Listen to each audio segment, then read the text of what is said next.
نحمدہ ونصلی علی رسولہ الکریم اما بعد السلام علیکم ورحمۃ اللہ وبرکاتہ۔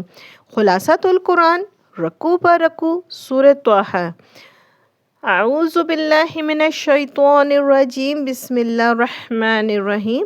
سورۃ طٰہٰ رکوع نمبر 1 آیت نمبر 1 سے لے کر 24۔ اس رکوع کا جو ٹاپک ہے وہ یہ ہے کہ حضرت موسیٰ علیہ السلام پر ظہور نبوت۔ پہلے رکوع میں حضرت موسیٰ علیہ السلام کو نبوت سے سرفراز کرنے کا ذکر ہے۔ آپ اپنے اہل خانہ کے ساتھ مدین سے واپس مصر جا رہے تھے کہ دوران سفر انہیں ایک جگہ آگ نظر آئی۔ جب وہ آگ کے پاس پہنچے تو اللہ سبحانہ وتعالیٰ کی طرف سے آواز آئی کہ اے موسیٰ، میں تمہارا رب ہوں، لہذا صرف میری ہی بندگی کرو، نماز قائم کرو، میری یاد کے لیے آخرت میں آنے والی ہے، اس کی تیاری سے غافل نہ ہو۔ پھر اللہ سبحانہ وتعالیٰ نے کچھ نشانیاں دیں، فرمایا اپنا عصا پھینکو۔ جب موسیٰ علیہ السلام نے اپنا عصا پھینکا تو اسدھا بن گیا۔ پھر کہا کہ اپنا ہاتھ اپنے گریبان میں ڈالو، تو حضرت موسیٰ علیہ السلام نے اپنا ہاتھ اپنے گریبان سے ڈال کے نکالا تو ہاتھ چمک رہا تھا۔ فرمایا یہ 2 نشانیاں ہیں، ان کے ساتھ فرعون کے پاس جاؤ اور وہ سرکشی پہ اتر آیا ہے، اسے سیدھے راستے پر آنے کی دعوت دو۔ رکوع نمبر 2 آیت نمبر 25 سے لے کر 54۔ اس رکوع کا جو ٹاپک ہے وہ یہ ہے کہ حضرت موسیٰ علیہ السلام کی ایمان افروز دعائیں اور ان کی قبولیت۔ دوسرے رکوع میں حضرت موسیٰ علیہ السلام کی ایمان افروز دعاؤں کا ذکر ہے۔ انہوں نے التجا کی کہ اے اللہ، میرا سینہ کھول دے، میری زبان میں روانی پیدا کر دے تاکہ لوگ میری دعوت کو سمجھ سکیں۔ میرے بھائی ہارون کو بھی میرے ساتھ اس کام میں شریک فرما دے۔ تو اللہ سبحانہ وتعالیٰ نے یہ دعائیں قبول کی اور فرمایا کہ اے موسیٰ، ہم نے آپ پر پہلے بھی بہت احسانات کیے ہیں۔ آپ کو پیدائش کے فوراً بعد فرعون کے ظلم سے بچایا، پھر آپ سے ایک قتل ناحق ہو گیا تھا، تب بھی آپ کو فرعون کے انتقام سے محفوظ رکھا۔ اب آپ اور آپ کے بھائی ہارون جائیں اور فرعون کے پاس اور اس کو بڑے نرم انداز سے توحید کی دعوت دیں۔ رکوع نمبر 3 آیت نمبر 55 سے لے کر 76۔ اس رکوع کا جو ٹاپک ہے وہ یہ ہے کہ فرعون کی سرکشی اور جادوگروں کی حق پرستی۔ تیسرے رکوع میں فرعون کی ہٹ دھرمی اور ظالمانہ روش کا بیان ہے۔ اس نے حضرت موسیٰ علیہ السلام کے پیش کردہ معجزات کو جادو قرار دیا، معجزات کے مقابلے کے لیے ماہر جادوگروں کو جمع کیا۔ جادوگر مقابلہ میں ہار گئے اور انہیں یقین ہو گیا کہ حضرت موسیٰ علیہ السلام کے پاس معجزات ہیں، جادو نہیں ہے۔ وہ بے اختیار سجدے میں گر گئے اور حضرت موسیٰ علیہ السلام اور ہارون علیہ السلام کی رسالت اور اللہ کی وحدانیت پر ایمان لے آئے۔ فرعون نے انہیں ہاتھ پاؤں کاٹنے اور صلیبوں پر لٹکانے کی دھمکی دی۔ جواب میں جادوگروں نے کہا کہ ہم پر حق واضح ہو چکا ہے، تم نے جو کرنا ہے کر لو، تم ہماری دنیا کی زندگی کو ختم کر سکتے ہو لیکن آخرت میں جزا و سزا کا اختیار نہیں رکھتے۔ فیصلے آخرت میں ہوں گے۔ جس نے اللہ کی نافرمانی کی وہ جہنم میں اس حال میں ہوگا، عذاب اور تکلیف کی وجہ سے نہ زندوں میں شمار ہوگا نہ ہی مر سکے گا، تکلیف سے نجات پا سکے گا۔ جو اللہ کا کہنا مانے گا اس کے لیے جنت کی دائمی نعمتوں میں ہوگا۔ رکوع نمبر 4 آیت نمبر 77 سے لے کر 89۔ اس رکوع کا جو ٹاپک ہے وہ یہ ہے کہ عجلت پسندی نقصان پہنچاتی ہے۔ چوتھے رکوع میں فرعون، اس کے لشکروں کی تباہی، پھر بنی اسرائیل پر اللہ کے احسانات کا ذکر ہے۔ ان سے کہا گیا کہ احسان مندی کا تقاضا ہے کہ اللہ کے نافرمانی اور ناشکری نہ کرو، ایسا کیا تو اللہ کے غضب کا شکار ہو جاؤ گے۔ ہاں کبھی غلطی ہو جائے تو اللہ سچی توبہ کرنے والوں کو معاف فرما دیتا ہے۔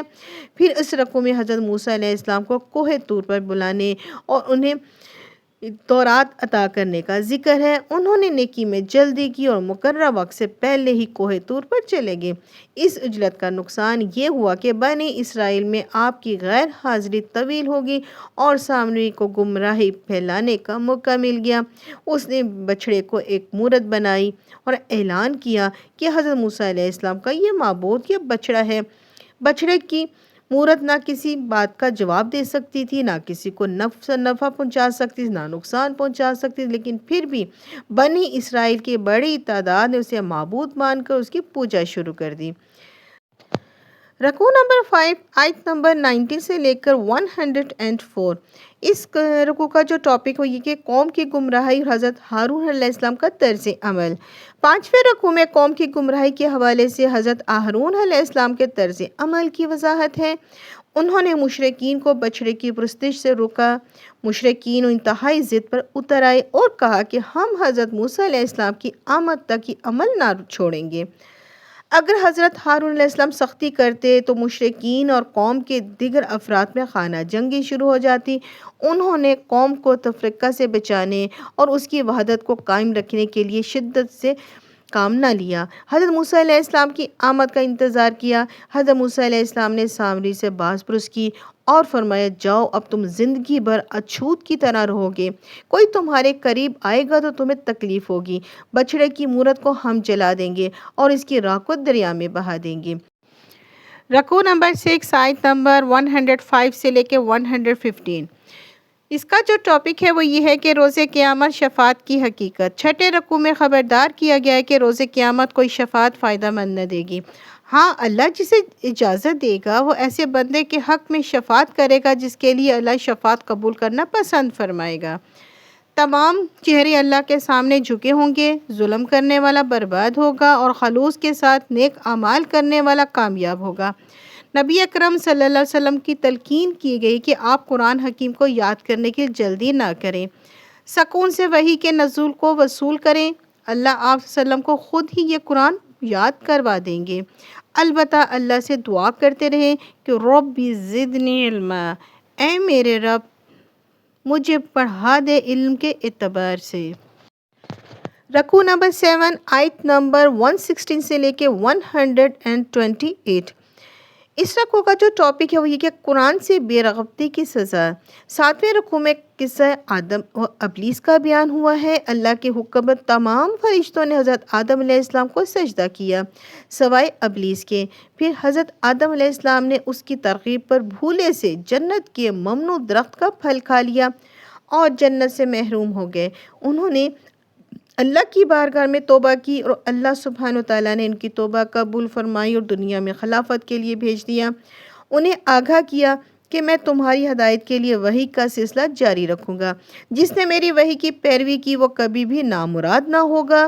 جس نے وحی سے غفلت برتی تو دنیا میں چین اور سکون سے محروم ہو جائے گا۔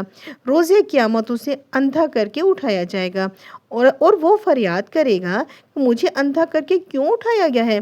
دنیا میں تو میں دیکھنے والا تھا۔ تو جواب دیا جائے گا جس طرح تم نے دنیا میں وحی کے حوالے سے جان بوجھ کر اندھے بنے ہوئے تھے، آج تمہیں تمہاری اس روش کی وجہ سے اندھا کر کے اٹھایا جا رہا ہے۔ اللہ ہمیں قرآن کریم کی تلاوت، اس کے فہم، اس کے احکامات پر عمل اور اس کے احکامات کے نفاذ کی جد و جہد، اس کی تعلیمات کو دوسروں تک پہنچانے کی توفیق عطا فرمائے، آمین۔ رکوع نمبر 8 آیت نمبر 129 سے لے کر 135۔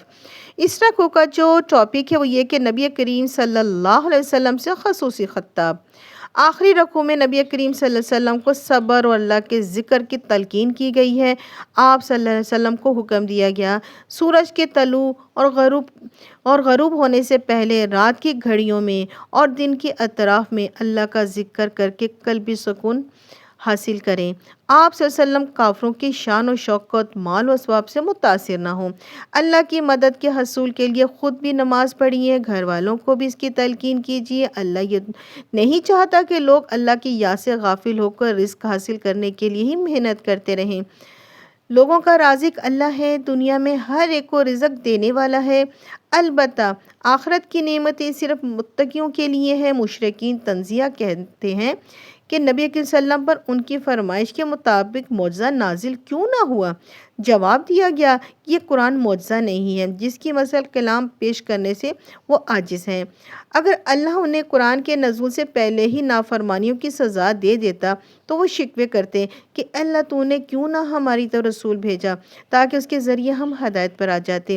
اب جبکہ رسول صلی اللہ علیہ وسلم آ چکے ہیں وہ پھر بھی ایمان لانے کے لیے تیار نہیں۔ ٹھیک ہے وہ انتظار کر لے، عنقریب قیامت آئے گی، فیصلہ کر دیا جائے گا کہ کون حق پر تھا اور کون باطل پر۔ اللہ ہمیں روز قیامت سرخرو فرمائے گا، آمین۔ یہاں ہماری سورۃ طٰہٰ ختم ہوئی، ملیں گے اگلی سورت کے ساتھ، جب تک کے لیے اللہ حافظ۔